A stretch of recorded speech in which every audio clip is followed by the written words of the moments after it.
네, 이창영 장관님, 네, 질의하겠습니다. 예. 어쨌든 제가 첨단 전략산업 특별위원회인데요.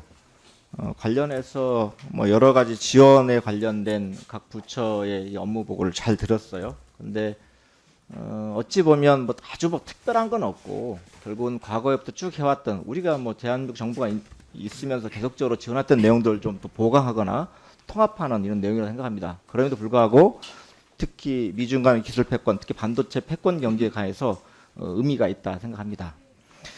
함에도 불구하고 좀 아쉬운 부분은 뭐냐면요.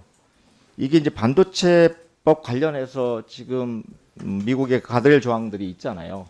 이거에 관련해서 좀 우리가 어떻게 대응할 것인가에 대한 대책들이 없는 것이 좀 아쉬움이 있는데 한 가지 여쭤볼게요. 미국의 반도체법 관련해서 우리가 반도체 보조금을 지급을 받는 데 있어서 우리가 이런 규제, 예를 들면 뭐 보육 서비스랄지 뭐 재무계획서, 초과이익 환수, 뭐 이런 뭐 기밀 유출까지 포함해서 이거까지 이것 받고는 못하겠다, 이것까지 못하겠다 해서 우리가 안 받을 수 있는 겁니까?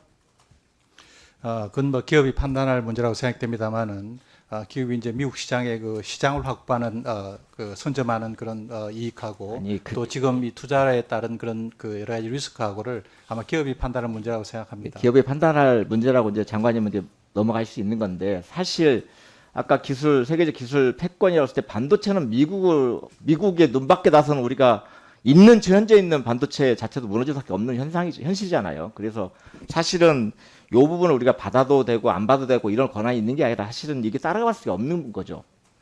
그런데 두 번째요. 이 가드레일 조항들이 있는데 이게 지금 우리가 이게 최종 결정된 게 아니잖아요. 계속적으로 저희들이 협의를 통해서 조정할 수 있는 부분 여지가 있는 거죠, 장관님. 예, 지금 가드레일은 60일 그 의견 수렴 기간을 지금 네. 거치고 있습니다. 네, 그래서 이 부분에 대해서 좀 우리 장관님이나 기업들 의견 잘 받아서 요 가드레일 조항이 어쨌든 우리 기업들의 피해가 최소한 정도로 좀 조정해 주시다는 의견을 드립니다. 예, 그렇게 하겠습니다. 최대한 노력하겠습니다. 그리고요, 제가 이제 반도체 산업 관련해 가지고 우리가 여러 가지 뭐 산단을 지정해 주기도 하고 연구 개발비를 주기도 하고 그러는데 실제 반도체 관련 공장을 열 때 가장 큰 문제가 뭐라고 생각하세요?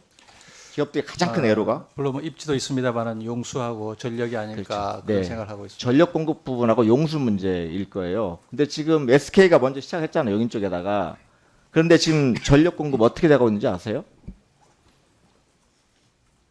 저희가 하여튼 한전하고 진즉에 시작했는데 SK하고 아직도요. 협력하고 예, 있습니다. 아직도 전력 공급이 전체 소유량 대비 40%에서 50%밖에 확보가 안 돼 있어요. 진즉에 계획을 세웠을 불구하고 전력 공급 계획이 불가능한 상황이 있는 거예요. 근데 지금 산업부 입장은 뭐냐, 한전 입장은 뭐냐, 앞으로 좀 방법을 찾아보자 이런 겁니다. 그런데 지금 이번 삼성이 또 들어가요. 그럼 삼성은 SK가 기존에 투자했던 규모보다 훨씬 큰 규모로 지금 패보를 치고 이런 건데 요거에 대해서 지금 이런 계획을 어떻게 할 것인가 계획이 산업부의 가장 큰 계획이어야 된다고 생각하는 거거든요. 이게 좀 부족합니다. 빨리 어떤 최소한 러프한 계획이라 좀 저희한테 보고해 주시기 바랍니다. 예. 용인 그 SK 전력은 저희가 한번 확인해 보겠습니다. 근데 제가 보고 듣기로는 상당 수준 해결이 된다라고 제가 알고 있고요. 네, 그러니까 제가 예. 아침에 확인했어요. 네, 현재 40%, 50%, 60% 정도는 확보가 되는데 그 나머지 부분 자체는 아직도 계획이 없다는 겁니다. 전력 공급 계획에 대해서 이런 거고요.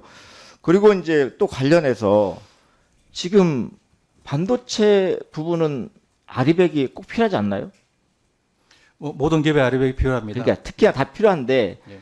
특히 미국을 상대로 또 유럽을 상대로 우리가 수출을 한 데 있어서 반도체 부분은 아리백이 꼭 필요한 거. 그래서 SK나 삼성은 아리백 사원도 한 거고요.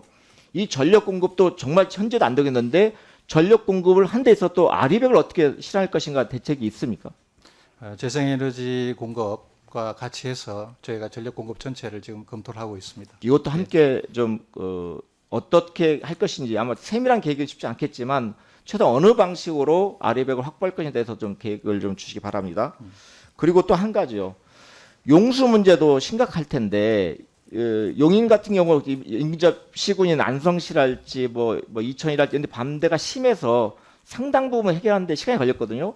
아무리 규제 샌드박스를 갖고 해결하려고 해도 안 되는 게 지역의 주민들이 반대하면 방법이 없는 거잖아요.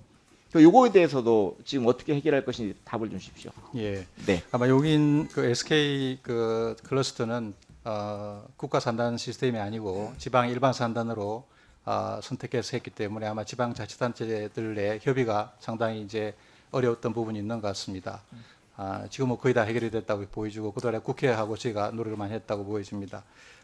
이번 삼성의 클러스터는 용수 문제는 현재 별 어려움이 없습니다. 왜냐하면 상당고리 용수가 재이용됩니다. 그리고 기존에 평택 쪽에 있는 또 용수가 약간 여분이 있어서 그걸 쓰면 한 뭐 3분의 2 정도는 이미 용수 확보된다 이렇게 보여지기 때문에 용수 문제도 저희가 전략과 함께 고민하고 있습니다. 네, 걱정이 많이 되니까요. 보고해 주시고요. 나머지 하나만 더 할게요. 지금 하수 문제, 폐수 처리장 문제가 있잖아요. 그 실제 반도체 공장에 폐수 처리장 짓는데 금액이 얼마나 들어간지 아세요? 규모에 따라 뭐 상당히 차이가 있을 거라 알고 그냥 우리 있습니다. 폐부를 하나 운영한다고 했을 때 한 4천억, 5천억 규모가 들어갈 겁니다. 그러면 우리가 그 우리 SK나 삼성이 반도체 클러스터를 만들었을 때 이런 중소기업, 소부장 기업도 같이 집적화 시키겠다는 계획이 있는 거잖아요. 그럼 그 기업들이, 중소기업들이 폐수 처리는 어떻게 할?